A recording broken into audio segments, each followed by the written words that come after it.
Dobra, krótki update, co tutaj się dzieje. Zobaczcie, tutaj byłem w serwisie 19 w Hondzie, wymieniłem olej wcześniej niż Honda zakładała.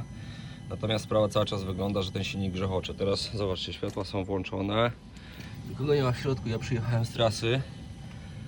Auto jechało przez jakieś 80 km po drogach takich, no powiedzmy w wioskach. I teraz zobaczcie, co się dzieje. On cały czas chodzi.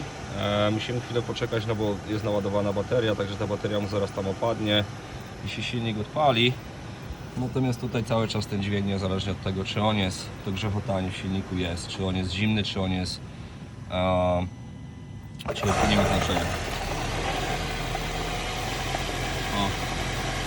Trochę silnik zagłusza, ale bez problemu myślę, że będzie to słychać na tym wideo. Dźwięk dochodzi tutaj stąd, gdzieś tutaj z tego elektrycznego elementu. Jest mniej regularny, bo jak się go odpala na zimno, to jest dramat. No teraz jak jest rozgrzany trochę mniej, ale cały czas to grzechocze sobie radośnie.